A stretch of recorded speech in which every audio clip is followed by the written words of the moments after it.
Welcome to the British Museum. In this part of the video, we'll be exploring the fascinating ancient Egypt collection, from mummies to hieroglyphs and iconic artifacts that tell the story of one of the world's greatest civilizations.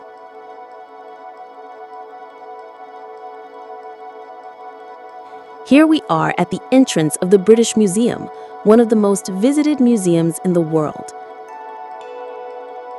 As we step in, the first thing that captures your attention is the breathtaking Great Court, the largest covered public square in Europe. Its glass and steel roof, designed by Sir Norman Foster, lets in natural light and creates a stunning contrast between modern design and the museum's historic stone walls. It's the perfect gateway before diving into the treasures of ancient Egypt and beyond. The moment you enter this gallery, you're surrounded by colossal statues, silent guardians of a civilization that rose on the banks of the Nile over 5,000 years ago.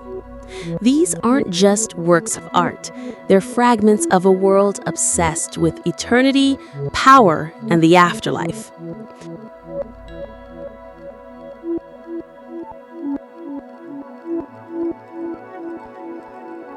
Let's start with the kings. Here we meet Amenhotep III, one of the most powerful pharaohs of Egypt's New Kingdom.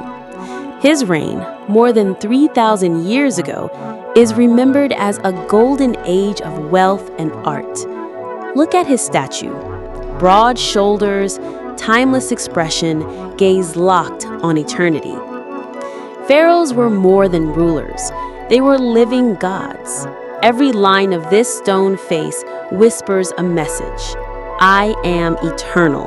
I am divine. I will never die. And it worked. Thousands of years later, we're still standing in front of him, still feeling his presence.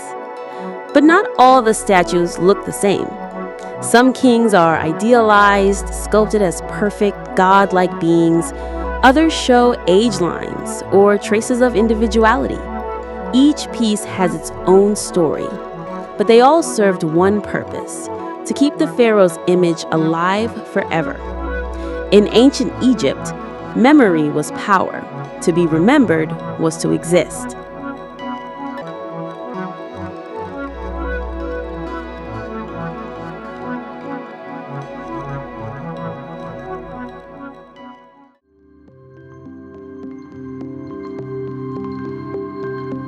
When you first walk in, it really feels like stepping back thousands of years.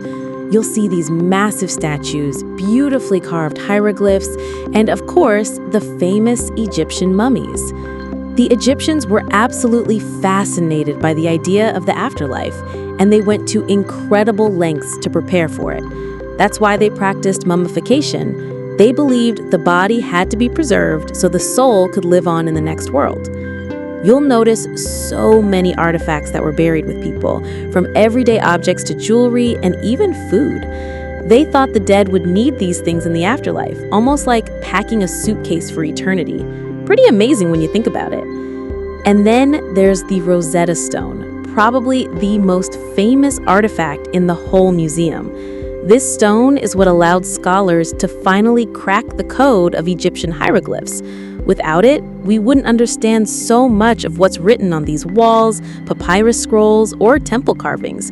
It was basically the key to unlocking the voice of an entire civilization. The statues and carvings are also incredible to look at.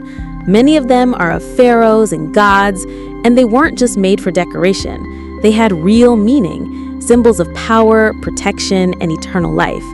Imagine walking into a temple back then, seeing these giant statues towering over you. It must have been awe-inspiring.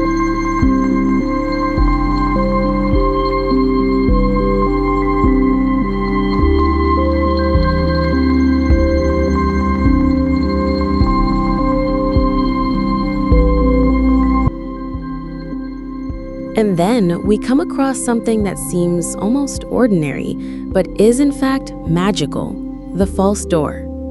At first, it looks like a carved stone doorway in a tomb wall, but it was never meant to open. For the Egyptians, this was a portal between worlds, the place where the living and the dead met. Families would gather here with offerings of bread, beer, and fruit. Through ritual and belief, the spirit of the deceased was thought to step through the false door, accept the food, and return to the afterlife nourished. Even if no food was present, the inscriptions carved into the stone, the offering lists, the names, the prayers, were believed to have power. Words weren't just words in Egypt, they were spells. Carve them deep enough, speak them often enough, and the soul would never go hungry. It's haunting, but also deeply human. These people longed for the same thing we all do, to be remembered, to be loved, to be part of something beyond death. Walking through this gallery, I'm struck by how deliberate everything is. The pharaoh's stance, 1 foot forward, shows readiness. His clenched fists show strength. The choice of granite or quartzite, hard stones almost impossible to carve, wasn't just practical, it was a statement. This will last forever. Time has chipped away at faces, broken arms, erased hieroglyphs. These statues are cracked, incomplete, scarred. And in those imperfections, you suddenly remember these weren't gods, they were people. People who lived, who feared, who hoped. And maybe that's why these objects still move us so powerfully. Standing before Amenhotep's gaze or a false door leading to the afterlife, we're not just looking at artifacts, we're looking at humanity's oldest questions. What happens when we die? How do we make our lives matter? How do we make sure we are never forgotten? The ancient Egyptians answered those questions with stone, ritual, and memory. And here, thousands of years later, in the heart of London, those answers still echo.